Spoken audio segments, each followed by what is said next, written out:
ॐ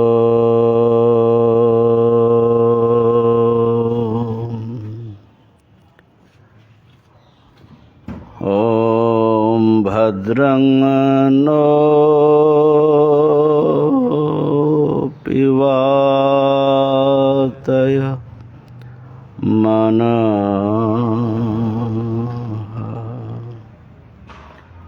ॐ शान्तिः शान्तिः शान्तिः।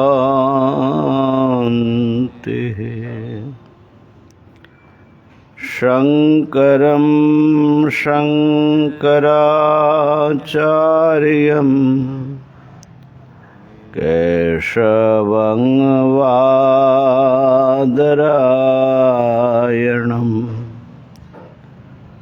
सूत्रभाष्यकृतो वन्दे भगवन्तो पुनः पुनः। ईश्वरो गुरुरात्मेति मूर्तिभेदविभागिने व्योमवद्व्याप्तदेहाय दक्षिणामूर्तये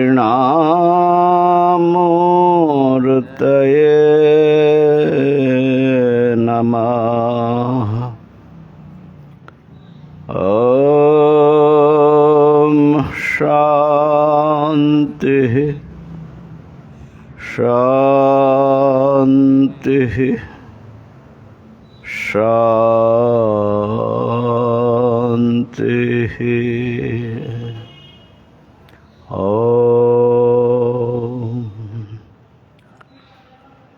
हरि ओम हरि ओम हरि ओम। विवेक चूड़ामणि के अंतिम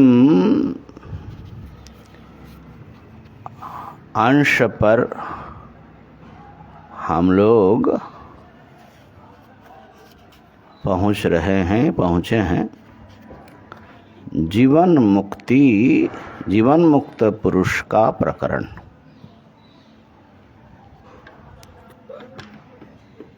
तो अभी तक जो जीवन मुक्ति के विषय में हमने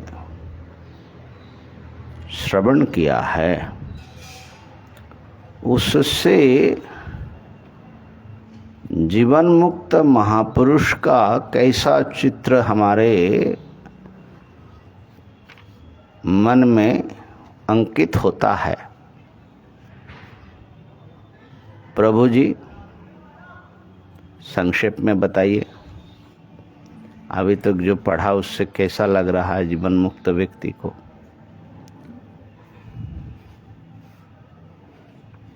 जो जीवन मुक्त महापुरुष होते हैं,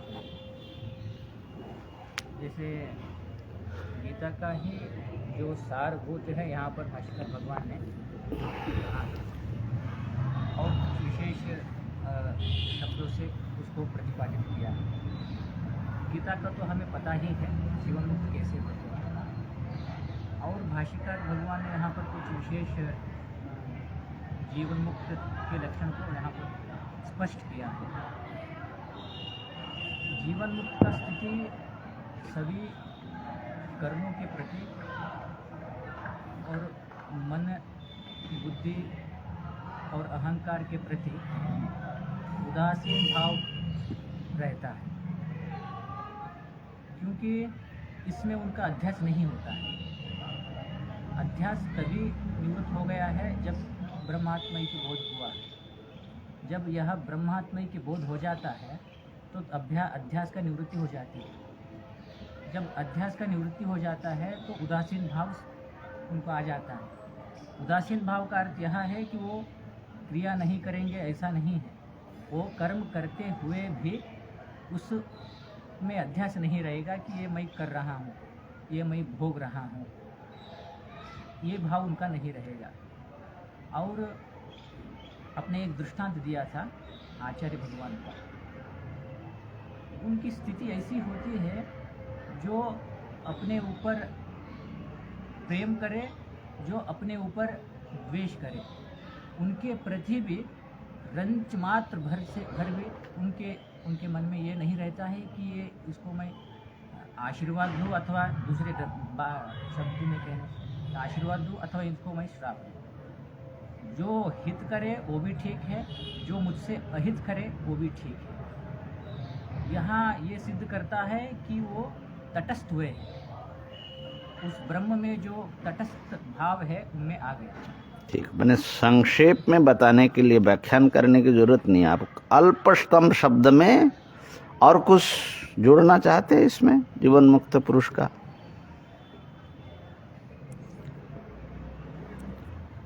मैंने एक समभाव हो गया जी। और दूसरा क्या बताया आपने? हाँ, अध्यास का अभाव हो गया, है ना? तटस्थ भाव आ गया। वही अध्यास का अभाव हो गया, तटस्थ भाव। ठीक, बोलिए बिहारी जी, आ जाओ आ जाओ।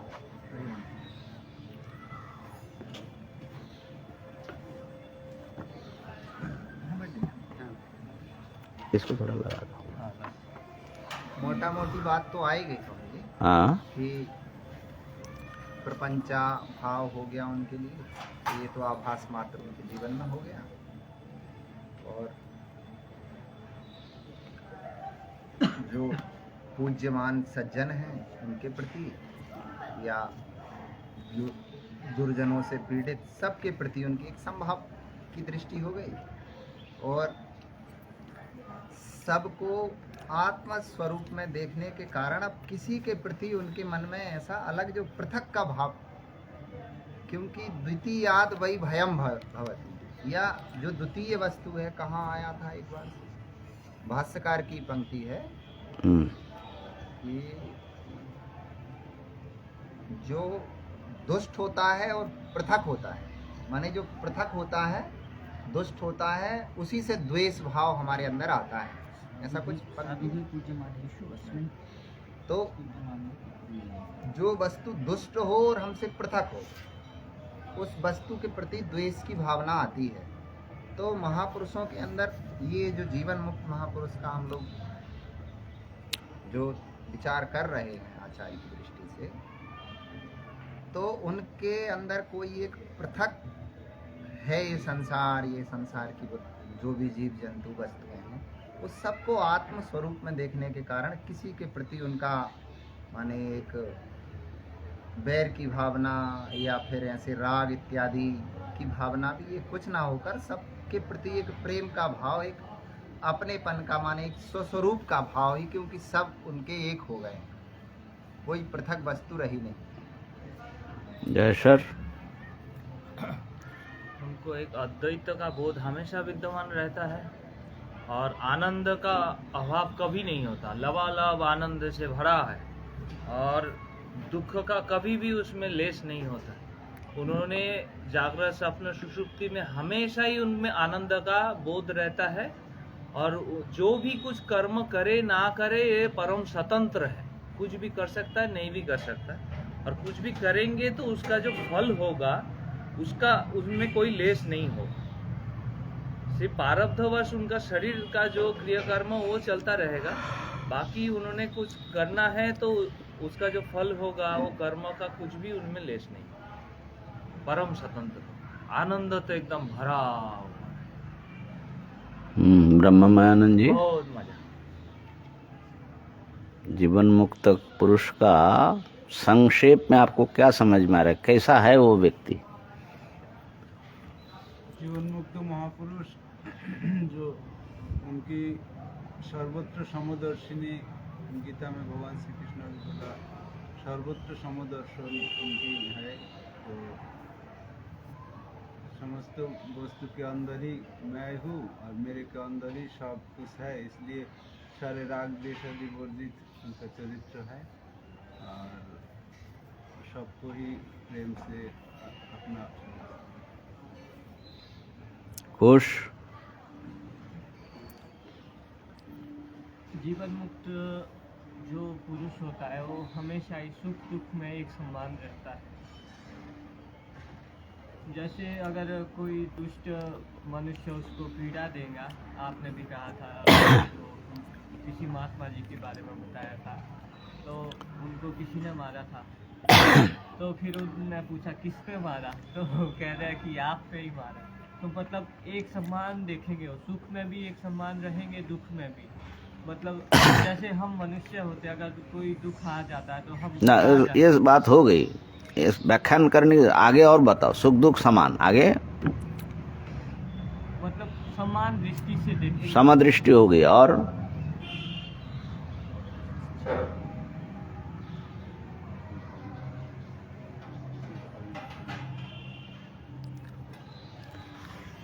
चलो ठीक है, चिंतन करना चाहिए। सबको आत्मदृष्टि से देखते हैं। जो बिहारी जी बता रहे, ये आया है क्या कहीं? अभी तक तो नहीं आया होगा।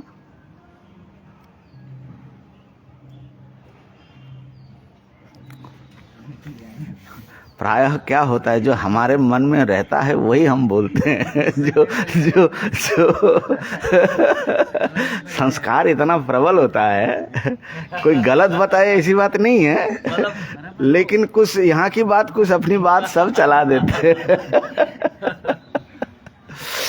अच्छा चलो ठीक है। वैसे मेरे ख्याल से जो प्रकरण के प्रारंभ में जो श्लोक आया, दूसरा नंबर ना, उसमें, हाँ, उसमें संक्षेप में एक विशेष जागृति के बारे में उसकी बात अगर याद रखो तो 3 चीज तो एकदम स्पष्ट हो जाएगा। 429 यस्य स्थिता भवेत् प्रज्ञा इसके बारे में बहुत जरूरी यस्यानंदो निरंतरः प्रपंचो विस्मृत प्रायः स जीवन मुक्त इष्यते।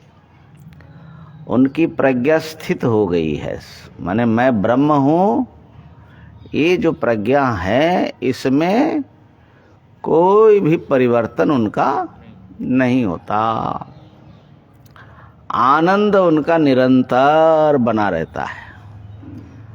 और प्रपंच, नाम रूपात्मक प्रपंच विस्मृत प्राय होता है।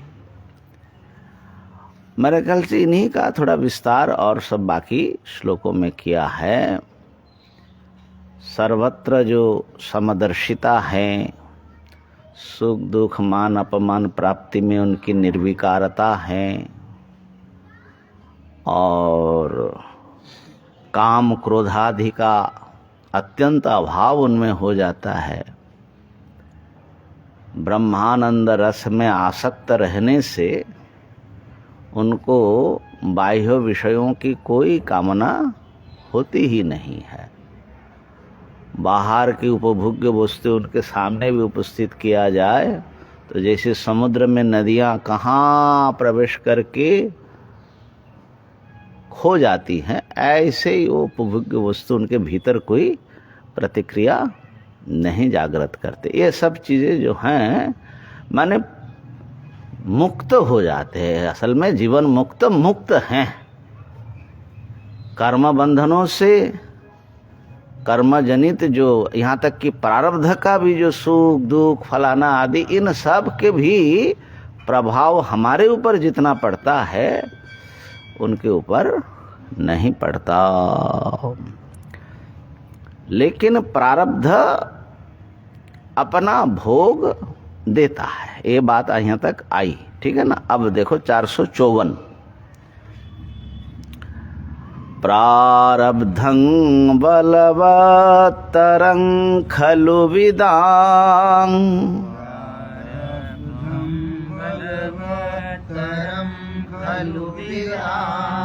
भोगेन तस्य क्षयः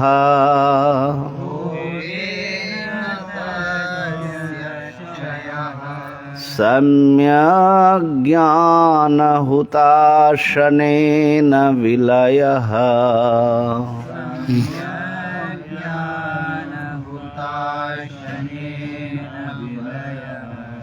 प्राक् संचितागामिनाम्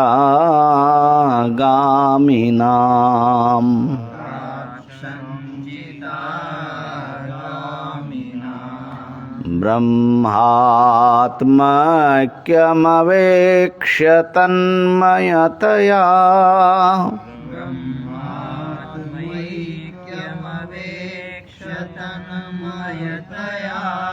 ये सर्वदा संस्थिता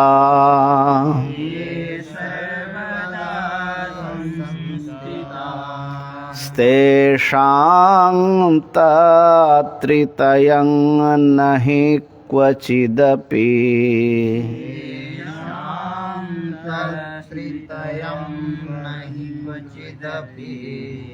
ब्रह्मैव ते निर्गुणम्।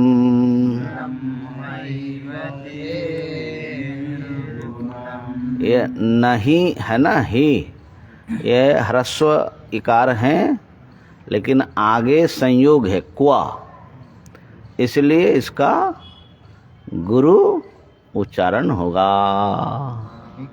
संयोगे परे संयोगे गुरु शेषां तत्रितयं नहि क्वचिदपि, नहीं तो छंद मिलेगा नहीं। ब्रह्म नहीं क्वचिदपि, क्व में जल्दी होगा। प्राय हम लोगों का क्या होता है, जहाँ दो वर्ण है भाई वहाँ थोड़ा लंबा समय हो जाएगा, लेकिन क्या संयुक्त तो एक ही मात्रा होता ही है। ब्रह्मैव ते निर्गुणम्। हाँ बोलिए। प्रारब्धं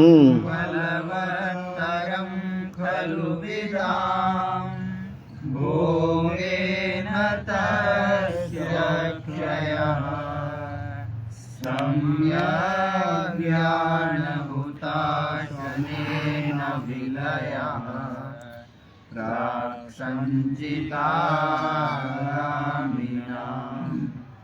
ब्रह्मात्मैक्यमवेक्ष्य तन्मयतया ये सर्वदा संस्थिता शेषां तत्रितयं नहि क्वचिदपि ब्रह्मैव ते निर्गुणम्। प्रारब्धं खलु बलवत्तरं। प्रारब्ध खलु माने निश्चयात्मक, अवश्य ही बलवत्तर है, अधिक बलवान है। तरफ प्रत्यय लगा है तो बलवान और बलवत्तरा। तो किससे बलवान है? ज्ञानात्, ब्रह्म ज्ञान से प्रारब्ध, क्योंकि उसी का प्रसंग चल ही रहा है। बलवत्तर हैं क्यों? क्योंकि विदांग ज्ञानियों का भोगेन तस्य क्षयः, भोग के द्वारा ही प्रारब्ध का क्षय होता है, ज्ञान के द्वारा नहीं होता। इसलिए प्रारब्ध अधिक बलवान है। क्या संचित आदि कर्मों से भी ले?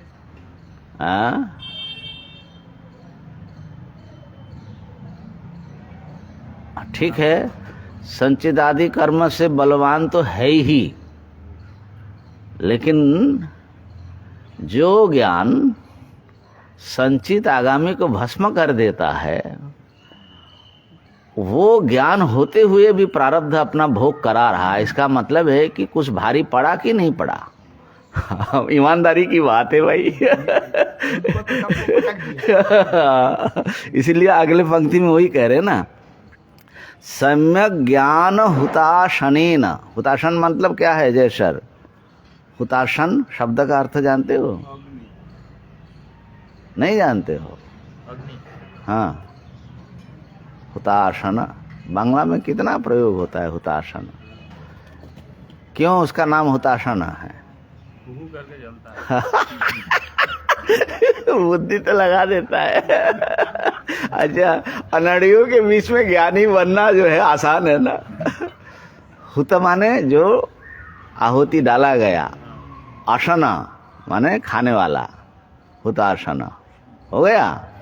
इतना भी नहीं है कि तुम नहीं जानते, तुम्हारे ज्ञान के भीतर की बात है, लेकिन सोचोगे नहीं शब्द से कितना जल्दी पीछा छोड़े।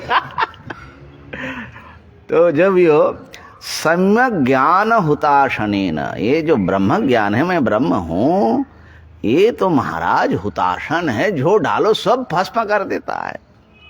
उससे विलय होता है किसका? प्राक संचित, पूर्व में जो संचय किया, और आगामी नाम और ज्ञान के बाद भी जो कर्म आ रहे हैं, इन सबका विलय हो जाता है ना। फिर भी प्रारब्ध का विलय नहीं होता ज्ञानाग्नि से। तो इसलिए मानना पड़ता है कि भोगेन तस्य क्षय, भोग दे करके ही जाएगा। प्रारब्ध खाएगा, ये पिछले श्लोक बहुत क्या बोले हम भाषण में अच्छे ढंग से समझाया। हाँ, अच्छा ढंग से समझा, बहुत अच्छे ढंग से पिछले वाला।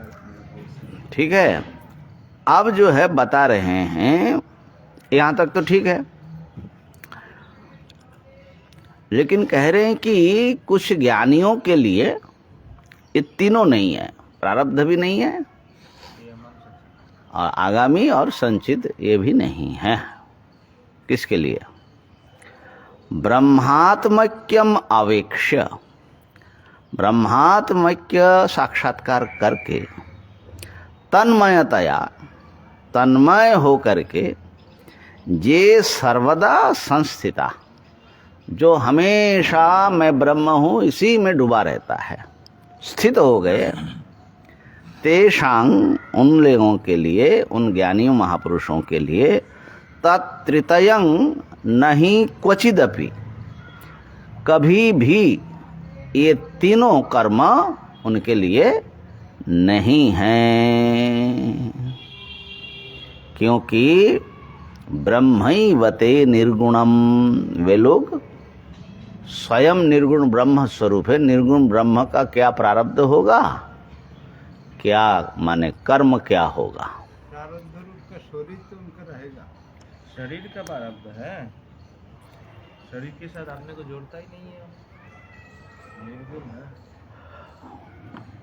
हाँ, तो ऐसा यहाँ पर विचार आया, लेकिन यहाँ पर ऐसा लगता है कि ब्रह्मात्मक साक्षात्कार के बाद जो उसमें समाहित रहते हैं उनके लिए प्रारब्ध नहीं है, लेकिन जो समाहित नहीं रहते हैं उनके लिए प्रारब्ध हैं। ऐसा जैसे ज्ञानी का दो विभाग यहाँ हो रहा है, ऐसा लग रहा है। कई व्याख्याताओं ने ऐसे ही व्याख्यान किया। हमारा बांग्ला व्याख्याकार वो तो बहुत पहले से ही ऐसा, माने ब्रह्म ज्ञानी के ज्ञान मात्र से कृतार्थता नहीं है, समाधि में जो निर्विकल्प समाधि में डूबा रहता है, ऐसा अर्थ लगा रहे हैं। तो यहाँ पर जो है इस श्लोक को असल में ज्ञानी के दो विभाग कर रहे हैं, ऐसा नहीं है। तो आगे चल करके भगवान भाष्यकार बहुत स्पष्ट रूप से बताएंगे कि ज्ञानी के लिए प्रारब्ध होता ही नहीं है। ये बात अभी आएगी, ठीक है, विवेक चूड़ामणि में ही आएगी। ज्ञानी के लिए प्रारब्ध नहीं होता। उनके एक ग्रंथ है अपरोक्षानुभूति, उसमें भी ये बात है कि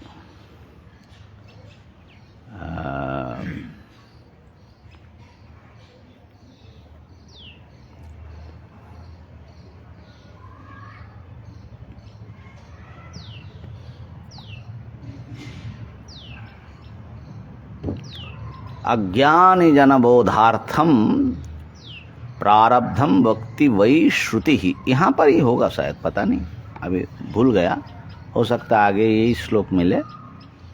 अज्ञानी जनों के समझाने के लिए श्रुति ने प्रारब्ध शब्द का प्रयोग किया। तो यहाँ पर जो श्लोक का अर्थ है मेरे हिसाब से सुन लीजिए। पहला पक्ष जो है प्रारब्ध को स्वीकार करके, प्रथम दो पंक्ति में ब्रह्मज्ञानी को भी प्रारब्ध रहता है, अंतिम दो पंक्ति में दूसरा मत रख रहे हैं जो इसको स्वीकार नहीं करते। ज्ञानी के लिए प्रारब्ध नहीं होता। ब्रह्मात्मक्यम अवेक्ष, अब उसका पंक्ति का अर्थ कैसा लगेगा? जिसने अपनी आत्मा की ब्रह्म रूपता का साक्षात्कार कर लिया, तन्मयतया, वो तन्मय हो गए, माने अपने को वो ब्रह्म ही मानेगा कि नहीं मानेगा?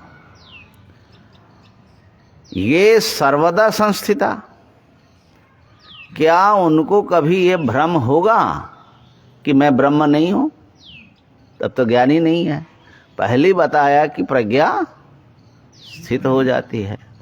तो एक बार ब्रह्म रूप में आत्मा को अपरोक्ष अनुभव कर लेने पर दोबारा वो मैं ब्रह्म नहीं हूं ऐसा भ्रम उनको नहीं होता। इसीलिए वो सर्वदा संस्थित है उसमें, समझे ना? वृत्ति बने ना बने उसका कोई मतलब नहीं है इससे। तेषांग, ऐसे महापुरुषों के लिए ये तीनों नहीं होते, क्योंकि वो तो अपने को निर्गुण ब्रह्मात्म रूप से ही जानते हैं। तो ऐसा ज्ञानी का दो विभाजन करने की जरूरत नहीं है। असल में दृष्टि दो है, दोनों दृष्टि को भाष्यकार यहाँ रख रहे हैं। कुछ लोग कहते हैं ज्ञानी का प्रारब्ध होता है, क्योंकि प्रारब्ध ज्ञान से भी बलवान है, लेकिन भाष्यकार का मत ऐसा मालूम पड़ रहा है कि असल में ज्ञानी के लिए तीनों कर्म नहीं होता, प्रारब्ध भी नहीं होता है। अब इसका विस्तार आगे आएगा श्लोक में। उपाधितादात्म विहीन केवल,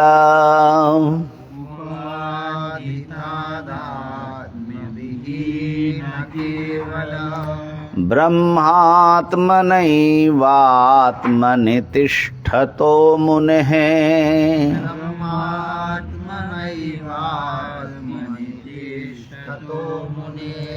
प्रारब्ध सद्भाव कथा न युक्ता,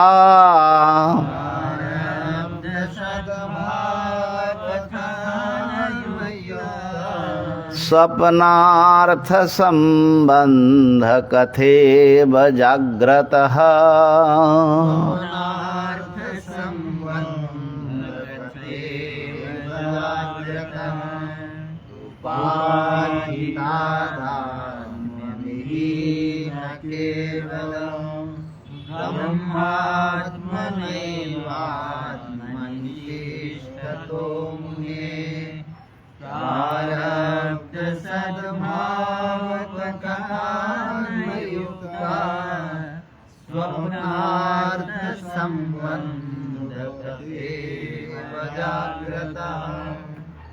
आत्मनि तिष्ठतो मुने है।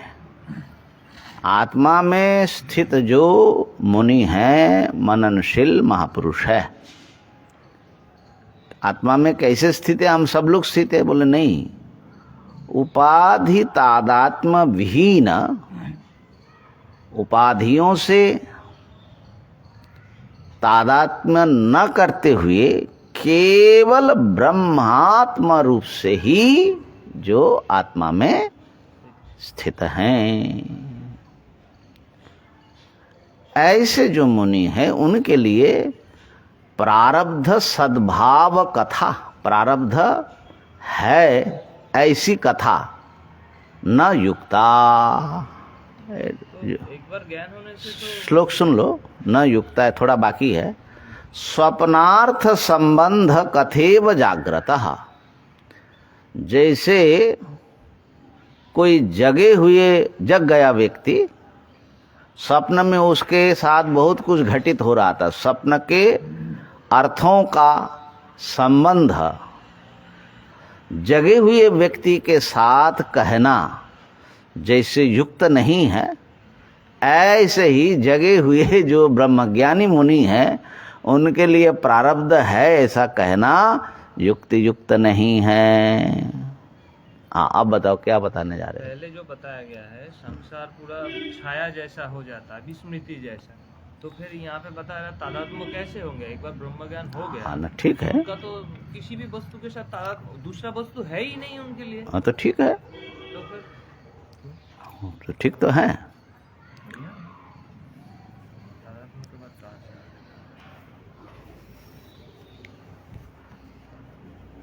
माने जो लोग ऐसा मानते हैं कि बुत्थान दशा में थोड़ा तादात्म्य हो जाता है, उनकी बात, लेकिन यहाँ कह रहे प्रारब्ध सद्भाव कथा न युक्ता। अब ये जो दृष्टांत दिया स्वप्नार्थ कथा संबंध, स्वप्नार्थ संबंध कथा जैसा, और स्वप्नार्थ संबंध कैसा है और जगने पर कैसे नहीं संबंध होता है उसका, वो बता रहे अगले श्लोक में। नहीं प्रबुद्ध प्रतिभास देहे,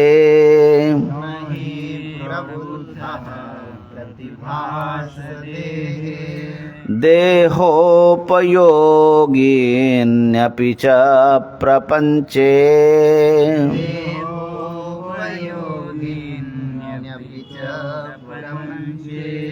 करोत्यहन्तां ममतामिदन्तां,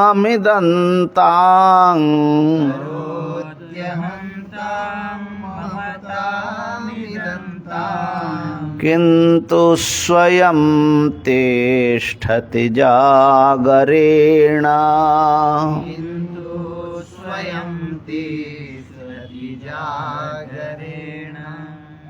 नहीं प्रबुद्ध प्रतिभास देहे, देहोपयोगिन्यपि च प्रपंचे, करोत्यहन्तां ममतामिदन्तां,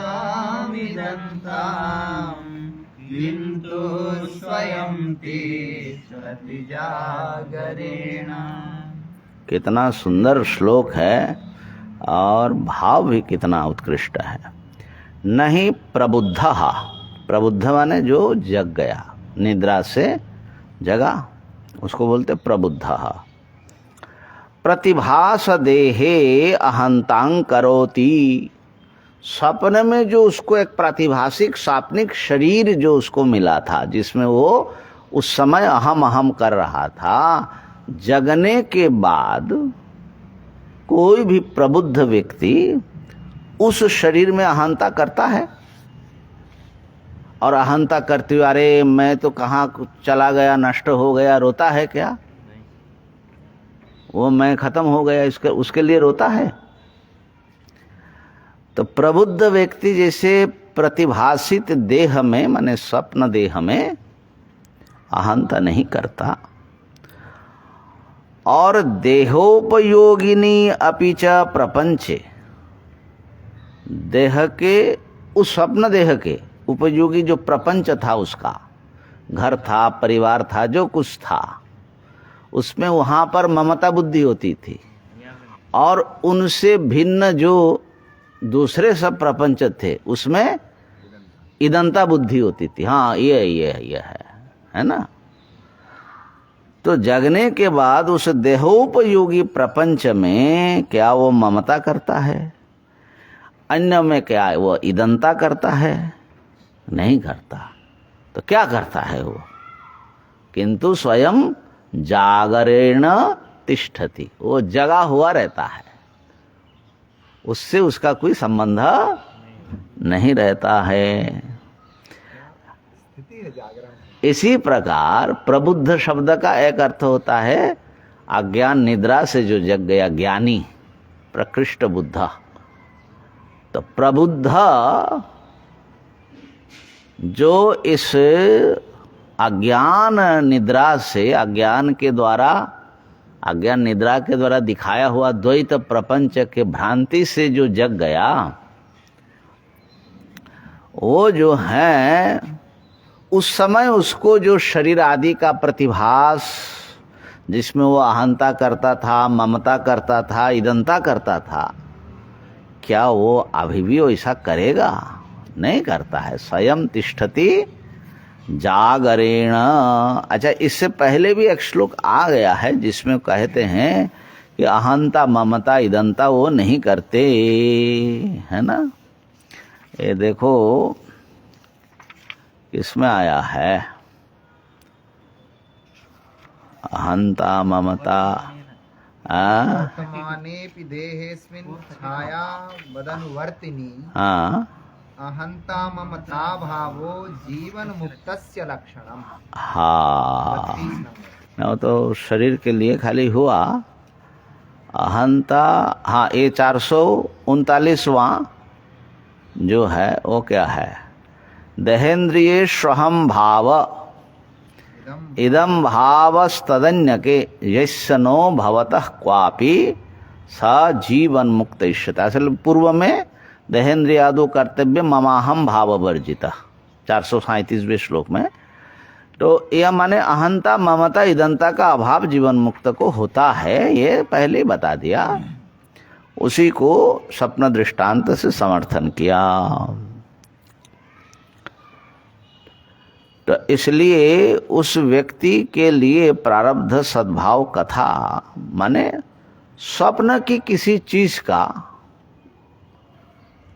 जगे हुए व्यक्ति से संबंध जोड़ना जैसा होगा, है कि नहीं। ज्ञानी और फिर ये प्रपंच जगत का जो इस तरह हाँ।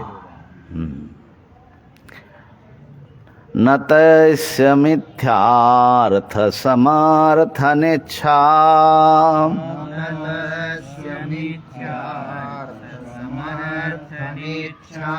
न संग्रहस्त जगतोऽपि दृष्टः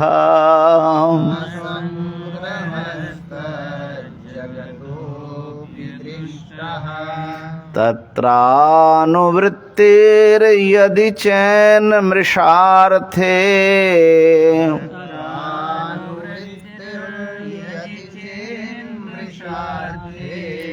न निद्रया मुक्त इतीष्यते ध्रुवम्।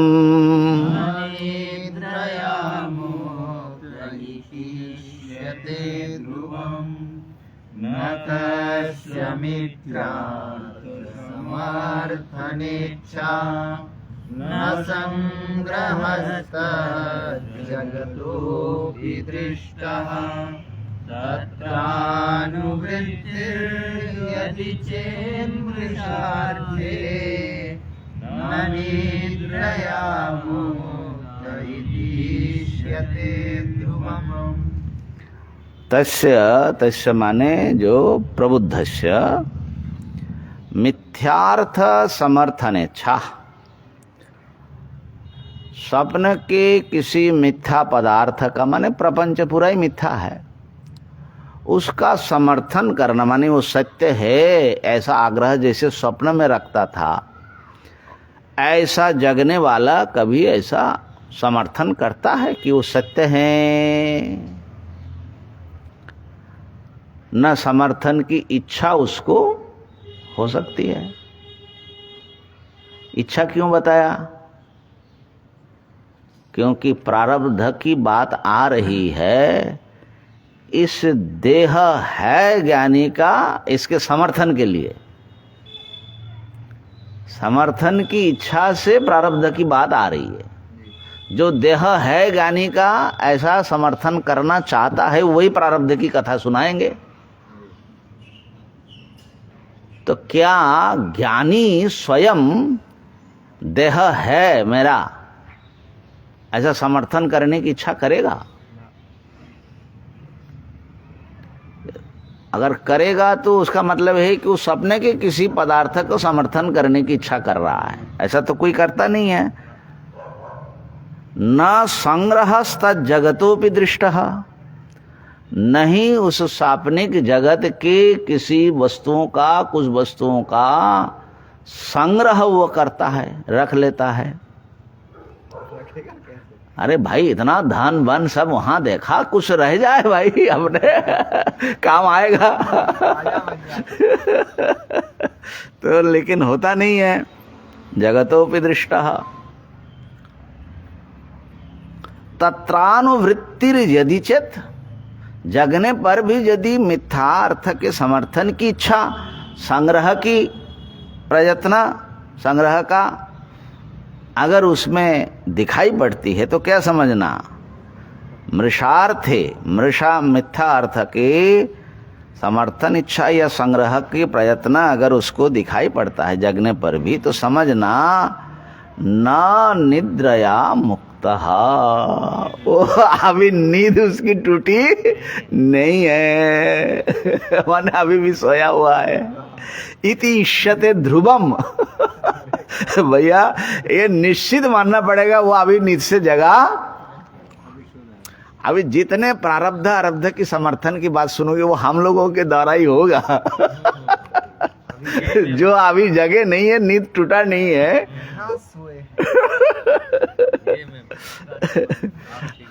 बढ़िया आ गया ना, जो तुम बताना चाह रहे थे, देखो कितना बढ़िया ढंग से भाष्यकार ने बता दिया। मत का समर्थन हुआ। अच्छा, कहा कि महाराज लेकिन एक बात है। हाँ एक बात, वो प्रश्न करने वाला तो उठेंगे, ब्रह्ममायानंद जी बैठे हुए तुम्हारे बगल में, उनके मन में सब प्रश्न उठ ही रहा है। ठीक है, ज्ञानी का शरीर नहीं है, नहीं, लेकिन उस शरीर से उपदेश करेगा, भूख लगेगा तो भोजन करेगा, भोजन करने के बाद मुंह भी धोएगा कि नहीं धोएगा ज्ञानी? तो बिना प्रारब्ध माने इतना व्यवहार कैसे होगा?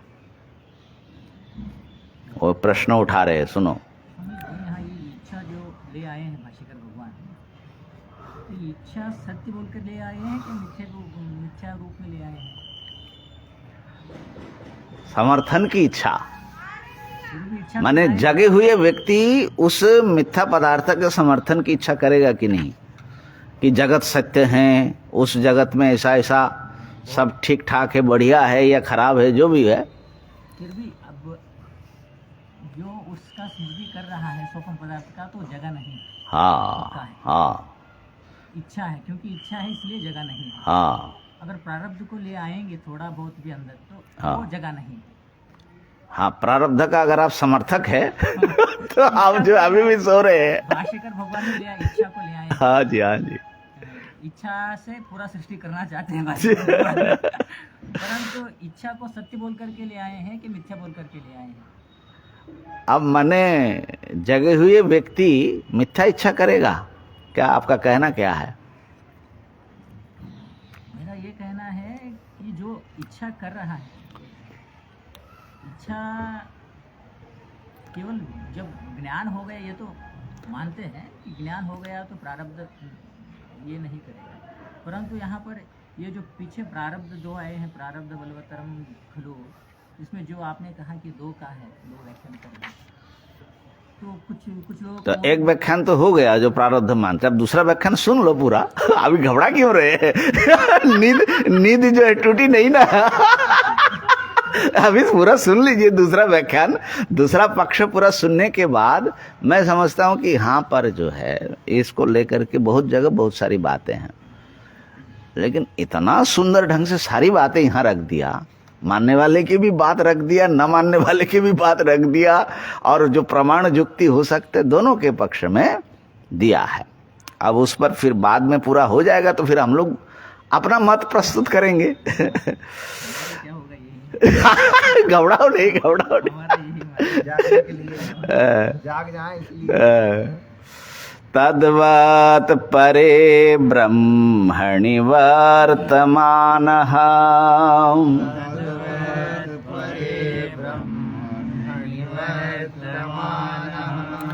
सदात्मना तिष्ठति नान्यदीक्षते।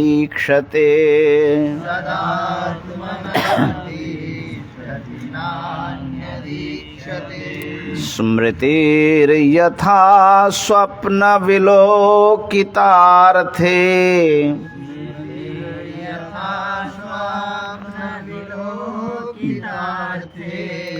तथा विदः प्राशन मोचनादौ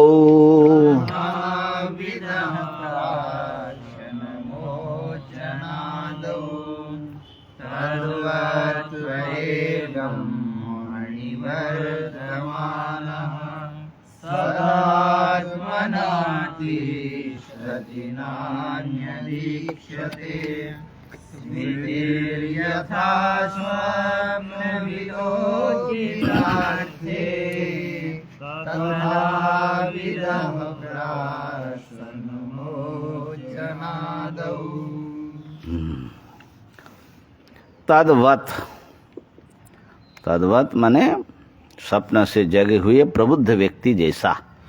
वो पूर्व 2 श्लोक में जो दृष्टांत को स्पष्ट किया उसको अब दार्ष्टान्त में घटा रहे हैं। प्रबुद्ध व्यक्ति की तरह परे ब्रह्मणि वर्तमानः, पर ब्रह्म में आत्म रूप से वर्तमान, सदात्मना तिष्ठति, सत्स्वरूप में वो अवस्थान करता है। नान्य दीक्षते, दूसरा कोई भी वस्तु देखता नहीं है। क्यों नहीं देखते? क्योंकि सत एक ही है। और वो सत मैं ही हूँ, सर्वत्र विद्यमान में एक ही सत है। और सर्वत्र सर्वत्र भी कहना जो है थोड़ा द्वैत का आरोप करके। नान्य दीक्षते, ठीक है। तो फिर उनका विदह प्राशन, खाना, मोचन माने मलमूत्र आदि त्याग करना, ये सब कैसे होगा? प्राशन मोचन आदि जो क्रिया होती है ज्ञानी के शरीर में, ज्ञानोत्तर, तो कैसे होगा? तो कहा कि वैसे होगा यथा स्वप्न विलोकितार्थे स्मृति ही तथा विदह प्राशन मोचनादो। देखो, स्वप्न से जो जग जाता है वो तो स्वप्न को सत्य मानता नहीं, न समर्थन करता न संग्रह करता है, लेकिन याद रहती कि नहीं?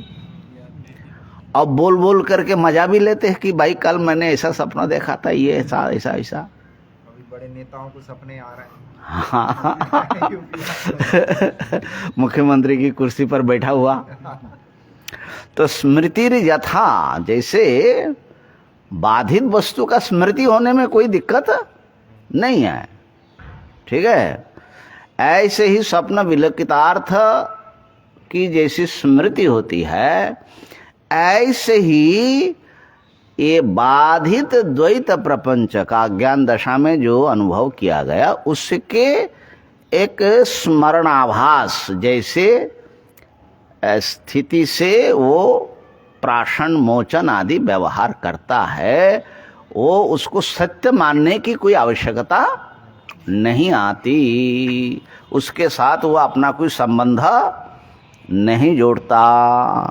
जो ज्ञानी होते 2 बार सपना देखते हैं, तो सपने में सपना देखते हैं और जागृत में भी सपना। ज्ञानी सपने में सपना ही देखते, अज्ञानी वो तो जाग गया, क्या उनका कोई स्वप्न नहीं है, अब उनका जागरण सतत।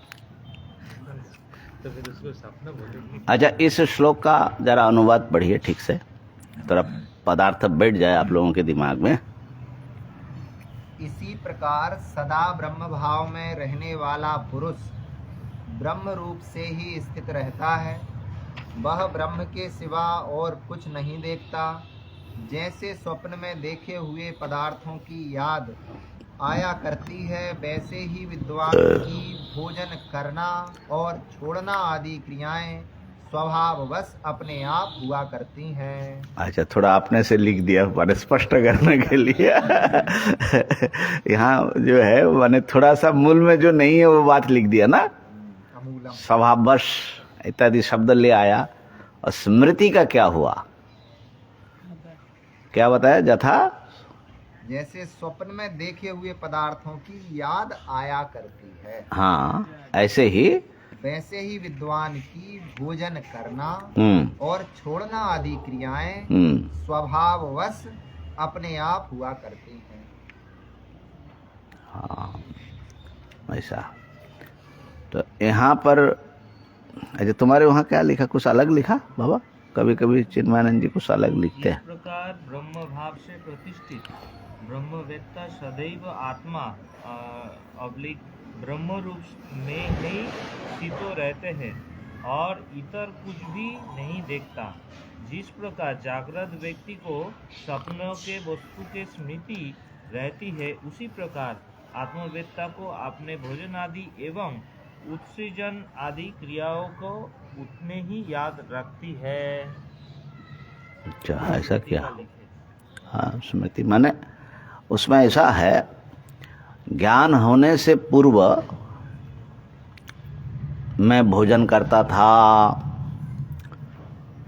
माने मैं भोजन करता हूँ, मैं ये सब संस्कार रूप में मैं पश्चन शृण्वन स्पृशन जिघ्रन ये सब करता था। ज्ञान होने से पूर्व ये सब करता हूँ, अभी जैसे हम लोग करता हूँ ऐसा। तो ज्ञान के बाद जो है इसकी अभ्यास जो इतनी हुई है, उसी अभ्यास के बल पर जैसे सपना देखे हुए चीज स्मरण आ जाता है, वैसे ही अनायास स्मरण के समान ही ये जो है देह उन सब व्यवहारों को करता रहता है। तो इससे माने ज्ञानी को अपने शरीर और शारीरिक क्रियाओं में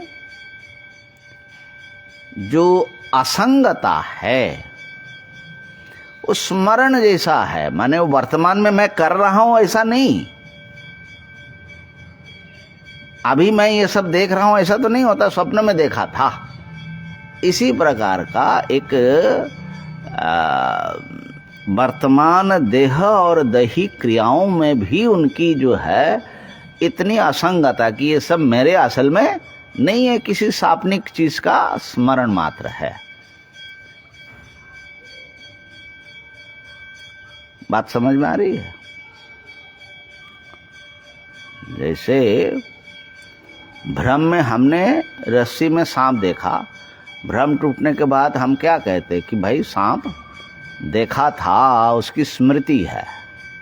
ऐसे ही समझ लो द्वैत जगत जो उनका अनुभव होता है अभी ज्ञान के बाद, वो एक स्मृति जैसा ही है, माने उसके ऊपर कोई उनका न समर्थन की आग्रह रहता है, न उसका जो है वो संग्रह आदि में लगता है। माने अज्ञानी जन के जैसा होता है इस शरीर आदि के साथ में बिल्कुल नहीं होता। इतना वो इन सब चीजों से अलग है, ऊपर है। एक युक्ति और दे रहे हैं प्रारब्धवादियों को, प्रारब्ध न मानने वाले। ज्ञानी का प्रारब्ध नहीं रहता है। क्या युक्ति दे रहे सुनो। कर्मणा निर्मितो देह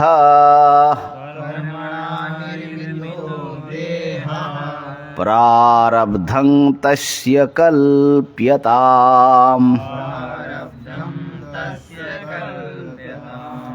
नानादेरात्मनो युक्तं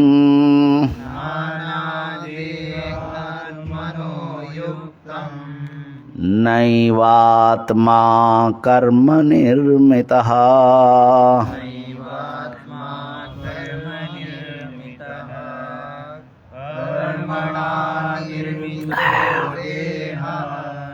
प्रारब्धं तस्य कल्प्यताम् नानादेरात्मनो युक्तं नैवात्मा कर्म निर्मितः।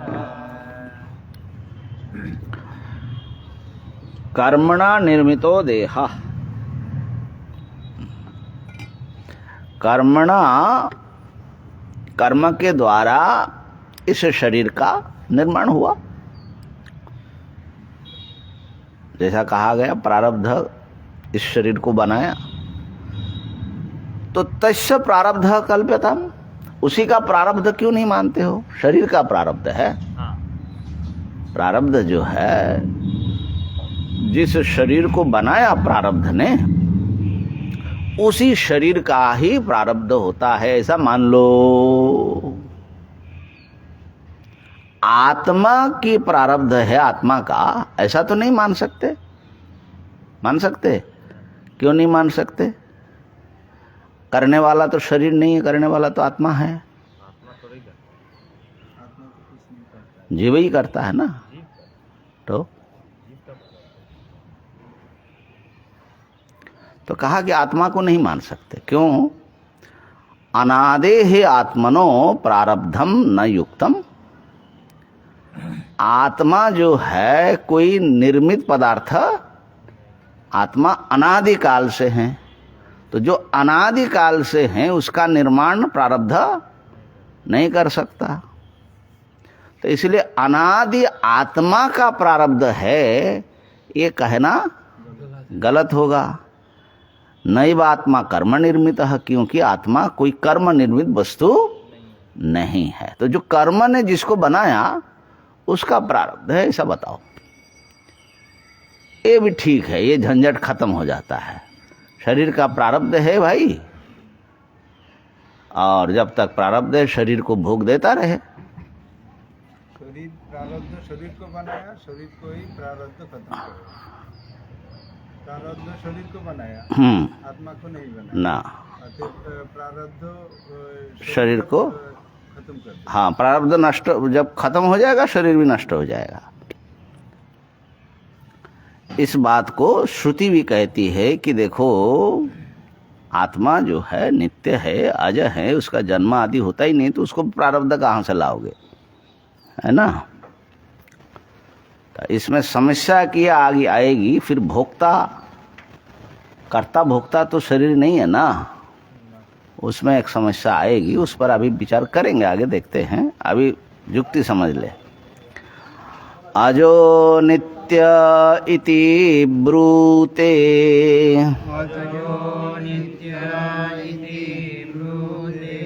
श्रुतिरेषा त्वमोघवाक्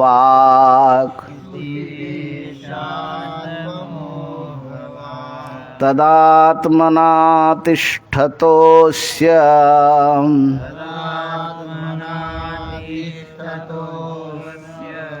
कुतः प्रारब्धकल्पना।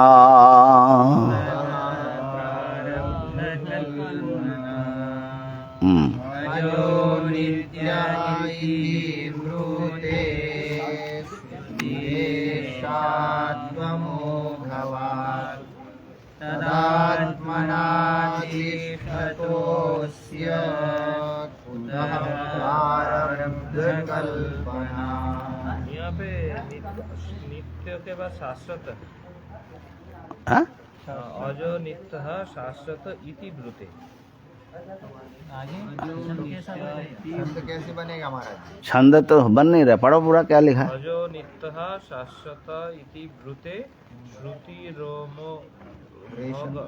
अच्छा, ऐसा नहीं दिया फिर। अजो नित्य शाश्वतेति, शाश्वत इति ब्रूते श्रुतिरमोघवाक् त्वमोघवाक् हो जाएगा फिर। ऐसा अगर नहीं देते हैं, इति तक होगा। हाँ?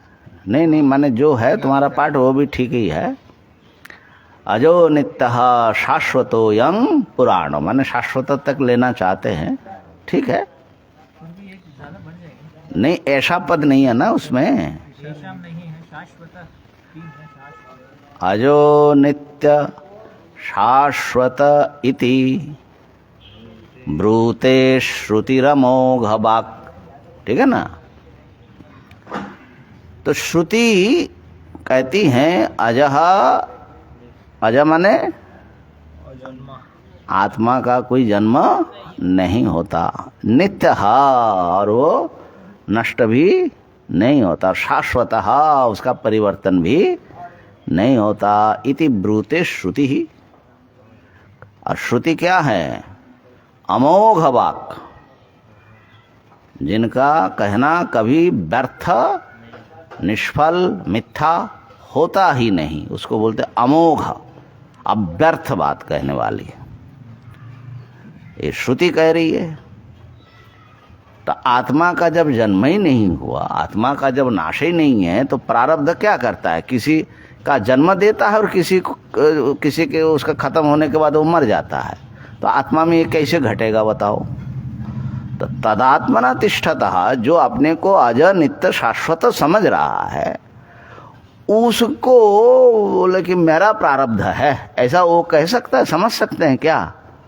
जो अपने को आत्मा समझ रहा है कि अज नित्य शाश्वत स्वरूपो हम, और मेरा प्रारब्ध भोग हो रहा है, ऐसा वो कह सकता है?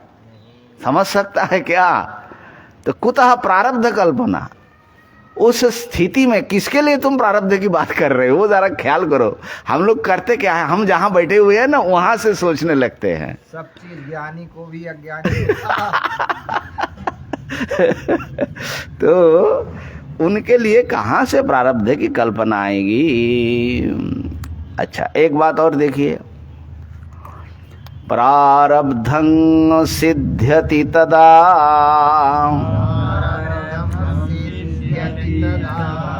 यदा देहात्मना स्थितिः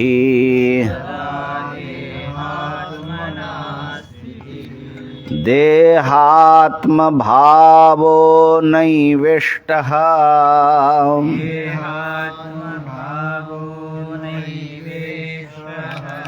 प्रारब्धं त्यज्यता मतः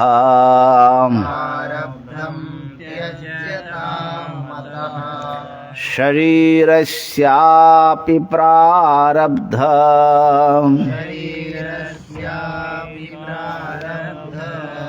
कल्पना भ्रांतिरेव हि। ऐसा ही पाठ है तीन चरण का। हाँ ठीक, पढ़िए। प्रारब्धं सिद्ध्यति तदा यदा देहात्मना स्थितिः देहात्मभावो नैवेष्टः प्रारब्धं त्यज्यता मनः शरीरस्यापि प्रारब्धः कल्पना भ्रांतिरेव हि। हाँ, देखिए, प्रारब्ध की सिद्धि तभी तक होती है जब देहात्म भाव को स्वीकार किया जाता है। देह को आत्मा में ऐसा मानने वाले के लिए ये प्रारब्ध की सिद्धि होती है। शुद्ध आत्मा में प्रारब्ध नहीं है, ये दिखाया। और आत्मा से भिन्न जड़ पदार्थ में वो कहाँ से कर्ता बनेगा? कैसे वो प्रारब्ध भोग करेगा? जड़ वस्तु, उसके भी प्रारब्ध सिद्ध नहीं होगा, कर्म करना और भोग करना। तो ये कर्म करता और भोक्ता कौन है? तो कहा कि ये दोनों का एक अध्यस्त रूप, देहात्म भाव में बैठा हुआ, भ्रम में पड़ा हुआ चेतन की सत्ता। यही ना हुआ सारा, माने वेदांत तो यही है भाई। ये सब जो है एक अध्यस्त व्यक्तित्व को स्वीकार करके ही तुम प्रारब्ध कहो, कर्म कहो, बंधन कहो, मोक्ष कहो, साधना कहो, सब होगा। ठीक है ना? तो प्रारब्धम तदा सिद्ध्यति यदा देहात्मना स्थिति ही, जब देह आत्मा में तादात्म्य भाव को स्वीकार किया जाएगा तब होगा। और देहात्म भावो नैविष्टः, ज्ञानी के लिए देहात्म भाव, तब फिर ज्ञानी कैसा? हाँ, तो नैविष्टः, तो इसलिए उनके लिए तो प्रारब्ध नहीं होता। त्यज्यताम अतः प्रारब्धम, इसलिए प्रारब्ध को छोड़ो। आग्रह क्यों करते हो कि ज्ञानी का प्रारब्ध है? अज्ञानी का प्रारब्ध है वो बात तो स्वीकार्य है, लेकिन ज्ञानी का प्रारब्ध है ये कथन जो है ये गलत है। ठीक है ना। कहा कि अच्छा ज्ञानी का प्रारब्ध तो नहीं है, लेकिन ज्ञानी का जो शरीर है उसका प्रारब्ध का है, तो क्या दिक्कत है। कहा कि शरीरस्यापि प्रारब्ध कल्पना भ्रांतिरेव ही, शरीर का भी प्रारब्ध है ऐसी कल्पना करना ये भ्रम है महाराज, भ्रम एकदम माने चौकस भ्रम है।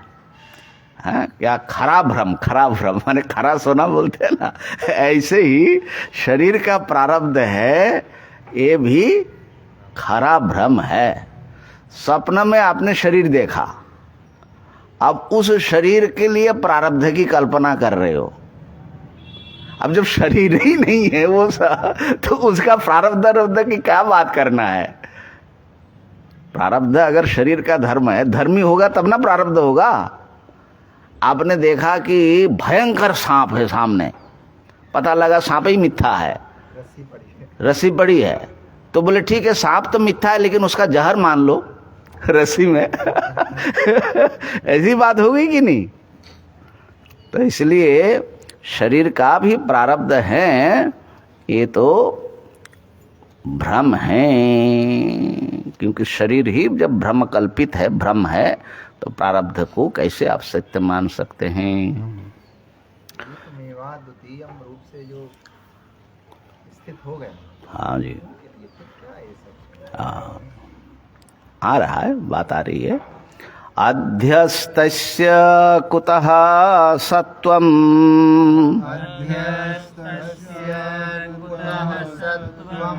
असत्यस्य कुतो जनिः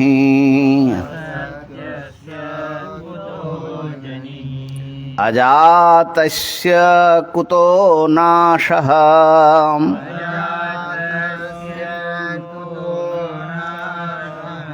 प्रारब्धम् असतः कुतः।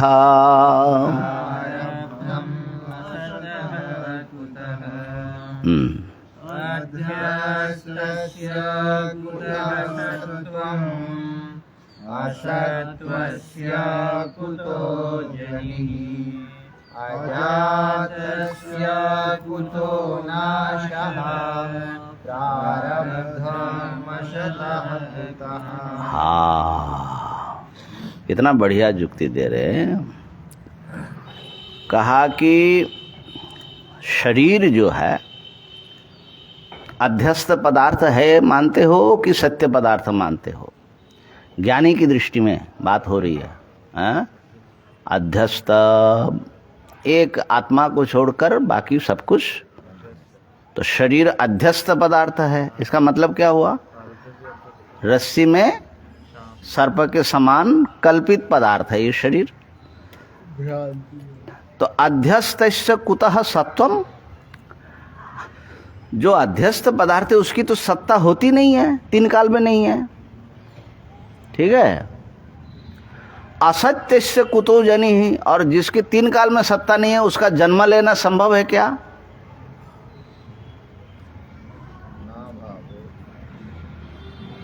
जो तीन काल में नहीं है उसका जन्म हो रहा है, ऐसा बोलना ठीक रहेगा। और अजातस्य कुतो नाशः, और जिसका जन्म ही नहीं हो उसका नाश किधर से होगा। हाँ, तो इसका मतलब है कि शरीर की न सत्ता है, न जन्म है, न मृत्यु है। तो असतः प्रारब्धम कुतः, असत वस्तु का प्रारब्ध कहाँ से ला रहे हो भैया। देखिए असल में बात यहाँ पर मेरे ख्याल से भाष्यकार ये कहना चाह रहे हैं कि हम लोग जब विचार प्रारब्ध आदि का करते हैं तो आत्म स्वरूप के विचार छोड़ देते हैं। आत्मदृष्टि में बैठा हुआ ज्ञानी की बात हो रही है, जो अपने को आत्मा जानता है, वही परम सत्य है। उस दृष्टि से प्रारब्ध भी संभव ही नहीं है। प्रारब्ध भी मिथ्या है। सारा जगत द्वैत पदार्थ जब मिथ्या है तो प्रारब्ध कहाँ से है। हाँ, अज्ञान की दृष्टि से वो तो ठीक ही, वो तो बोला ही है। अध्यस्थ को जो सत्य मान रहा है देहात्म भाव को, उनके लिए प्रारब्ध तो है। ठीक हो गया ना। तो कहा कि फिर श्रुति ने क्यों, प्रश्रुति में भी तो विमुक्तश्च विमुच्यते इत्यादि इत्यादि सब प्रारब्ध की बात आती है। कहा कि वो तो उन लोगों को समझाने के लिए है जिनके मन में ये शंका हो रही है कि ज्ञान हो गया, अगर अज्ञान पूरा नष्ट हो जाएगा तो देह कैसे रहेगा, ये शंका जिसको हो रहा है उसको समझाने के लिए प्रारब्ध की बात ला रहे हैं। और जो ज्ञान को ठीक से समझ लिया, ज्ञान हुआ मतलब आत्मातिरिक्त समस्त पदार्थ की असत्ता निश्चित हो चुकी है, तो उनके मन में न प्रश्न उठेगा कि शरीर, ज्ञानी का शरीर कैसे रहता है, ये कौन पूछने वाला है। ये ज्ञानी अज्ञानी भेद कौन है ना। तो उसके पढ़े या डिग्री पास में लग के सर्टिफिकेट दे। हाँ, ये बात है, ये बात है, सही बात बता रहे हो। बढ़िया दृष्टांत दिया है ना। वही सही हो रहा है। तो ज्ञानेन ज्ञान कार्यस्य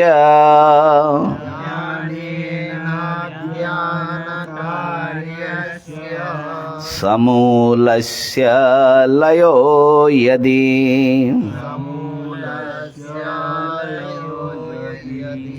तिष्ठत्ययं कथं देह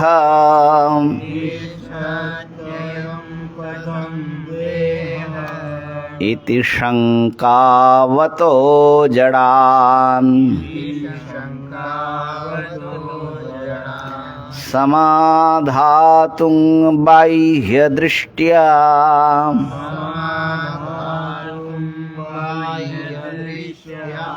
प्रारब्धं वदति श्रुतिः।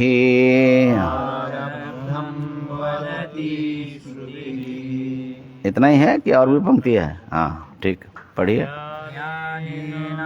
ज्ञान कार्यस्य समूलस्य लयो यदि तिष्ठत्ययं कथं देह इति शंकावतो जडान् समाधातुं बाह्यदृष्ट्या प्रारब्धं वदति श्रुतिः। ज्ञान के द्वारा, ज्ञाने न अज्ञान कार्यस्य, अज्ञान का जो कार्य है, क्या है अज्ञान का कार्य? संपूर्ण जगत प्रपंच, द्वैत प्रपंच। कार्यस्य समूलस्य लयो यदि, ज्ञान के द्वारा अज्ञान कार्य का समूल, मूल सहित अगर लय हो जाएगा। मूल क्या है अज्ञान कार्य का?